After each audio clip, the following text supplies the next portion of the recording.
आप सभी का स्वागत है UP academy for civil services में। मैं हूं मानस पांडे और मैं आपको पढ़ा रहा हूं इंडियन इकोनॉमी यानी भारतीय अर्थव्यवस्था, संघ लोक सेवा आयोग और किसी भी राज्य के लोक सेवा आयोग के लिए। जैसे यूपी है तो यूपी में यूपी पीसीएस, आरओ और बीईओ, ये 3 एग्ज़ाम के लिए तो आप सिंपली इनको रट डालिए क्योंकि उन्हीं के हिसाब से ये मैक्सिमम पार्ट बनाया गया है। आप इसका पूरा यूज़ कर सकते हैं किसी भी स्टेट के किसी भी एग्ज़ाम में। आज का जो टॉपिक है ना वो इतना इंपॉर्टेंट है क्योंकि 4 में से ये 4 कर्व हैं। ये 4 में से एक कर्व आपको एग्जाम में कहीं ना कहीं किसी लेवल पे जरूर दिख जाएंगे। बहुत इंपॉर्टेंट है, जिसको आपको समझना भी बहुत आसान है। जैसे 4 कर्व के बारे में, ये चारों इकोनॉमिक्स के कर्व हैं। पहली बात तो पहला कर्व क्या है, देखिए सबसे आसान तरीके से मैं आपको चारों रटा सकता हूँ। और ये इंपॉर्टेंट इतना है कि यूपी पीसीएस में तो आप मान के चलिए कि हर 1 साल के बाद, हर 1 साल के गैप के बाद जरूर पूछता है। तो 4 कर्व हैं, याद रखिए। कितने कर्व हैं? 4 कर्व हैं। कौन कौन सा कर्व है? सबसे पहला लॉरेंस, फिलिप्स, लाफर, कुजनेट्स। कितने कर्व हैं? लॉरेंस, फिलिप्स, लाफर और कुजनेट्स। 4 कर्व हैं इकोनॉमिक्स में। फिर से लॉरेंस, फिलिप्स, लाफर और Kuznets. On the right side you can also see all the meanings, all the definition in English also. So let us start. सबसे पहला लॉरेंस कर्व। लॉरेंस कर्व क्या होता है? याद रखिए, राष्ट्रीय आय और जनसंख्या यानी नेशनल इनकम, माने नेशनल इनकम और पॉपुलेशन के बीच बने हुए कर्व को कौन सा कर्व बोलते हैं? ये जो लॉरेंस कर्व है वो किसके किसके बीच में बनाया जाता है? लॉरेंस कर्व राष्ट्रीय आय और जनसंख्या के बीच में बनाया जाता है। जैसे आपके सामने लॉरेंस कर्व मैं आपको दिखा देता हूँ। ये देखिए, ये लॉरेंस कर्व है, ग्राफिकल रिप्रेजेंटेशन। तो एक तरफ क्या होगा? पॉपुलेशन होगा और दूसरी तरफ क्या होगा? जनसंख्या होगा। तो लॉरेंस कर्व के बीच में लॉरेंस कर्व नेशनल इनकम और पॉपुलेशन के बीच में होता है। अब आ जाइए दूसरे कर्व के बारे में।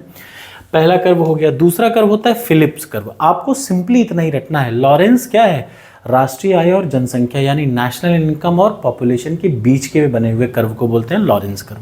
इकोनॉमिक्स का पार्ट। दूसरा पार्ट क्या है? बेरोजगारी दर और इन्फ्लेशन के बीच में जो कर्व बनता है उसको फिलिप्स कर्व बोलते हैं। मतलब फिलिप्स कर्व कहता है किसके किसके बीच में? अनएम्प्लॉयबिलिटी रेट और इन्फ्लेशन के बीच में बने हुए कर्व को क्या बोलते हैं? अनएम्प्लॉयमेंट और किसके बीच में? इन्फ्लेशन के बीच में। ठीक, दोनों के बीच में कैसा रिलेशन होता है? Inverse relation. ये यूपीएससी का क्वेश्चन है, मैं आपको बता रहा हूं, इसलिए आपको ध्यान से पढ़ना चाहिए। तीसरा क्या है? राजस्व और करारोपण दर। मतलब लाफर कर्व जो होता है किसके बीच में? टैक्स रेट और टोटल टैक्स रेवेन्यू के बीच में जो बने हुए कर्व को बोलते हैं लाफर कर्व। और जो चौथा कर्व है वो कुजनेट्स कर्व है। याद रखिएगा, अगर आप बीईओ का मेंस देंगे ना तो आपको इनमें से एक कर्व का सिर्फ डेफिनेशन पर पूछेगा। सिंपल सी एक लाइन, मतलब शॉर्ट आंसर में पूछेगा और आपको सिंपल से तरीके से रट लेना है। क्या है? आय का असमानता हो और प्रति व्यक्ति आय, पर कैपिटा इनकम और क्या है? इनइक्वलिटी। आय की असमानता हो, आय माने इनकम इनइक्वलिटी हो या पर कैपिटल इनकम हो, इन दोनों के बीच में कर्व को बोलते हैं कुजनेट्स कर्व। तो कुल कितने कर्व अभी आपको मैंने बताया? 4। लॉरेंस, फिलिप्स, लाफर और कुजनेट्स। लॉरेंस क्या है? राष्ट्रीय आय जनसंख्या के बीच, बेरोजगारी और इन्फ्लेशन के बीच फिलिप्स कर्व, लाफर राजस्व और करारोपण दर, इधर इंग्लिश में भी है देखिए, टैक्स रेट और टोटल टैक्स रेवेन्यू के बीच में। और लास्ट है क्या? इनइक्वालिटी और पर कैपिटा इनकम के बीच में जो कर्व होता है उसको बोलते हैं कुजनेट्स कर्व। अगर आप इनका डायग्राम देखना चाहते हैं तो कुछ इस तरीके का इनका डायग्राम है, देख लीजिए। सबसे पहला है फिलिप्स कर्व, देख रहे हैं ना? फिलिप्स कर्व ये आपको एग्जाम में यूपीएससी का ये पेट क्वेश्चन आपको अक्सर दिख जाएगा। इधर देख लीजिए, ये क्या कहता है? फिलिप्स कर्व इन्फ्लेशन रेट और अनएम्प्लॉयमेंट रेट के बीच में है। कैसा है?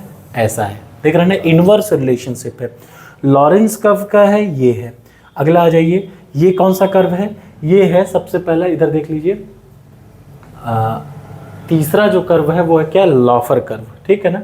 और चौथा वाला कर्व ये है। 4 के चारों कर्व कुजनेट्स, लाफर, फिलिप्स और लॉरेंज कर्व। 4 के 4 कर्व याद रखिए। ये 4 में से एक कर्व संघ लोक सेवा आयोग या उत्तर प्रदेश लोक सेवा आयोग कहीं ना कहीं पूछ लेता है, चाहे प्रीलिम्स हो चाहे मेंस हो। कैसी लगी वीडियो ज़रूर बताइएगा।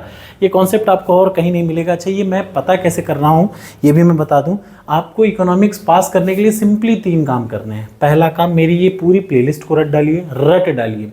दूसरा काम टॉपर्स कोड पे 30 सालों के जो इकोनॉमिक्स के क्वेश्चन हिंदी और इंग्लिश में है उनको रट डालिए। तीसरा काम टॉपर्स कोड के सारे टेस्ट सीरीज जो इकोनॉमिक्स के मैंने स्पेशल वाले डाल रखे हैं उनको आप रट डालेंगे, मतलब जो मैं डालने वाला हूँ। 150 प्रश्न के तीन टोटल सेट में डाउनलोड मतलब उस पर अपलोड करूँगा।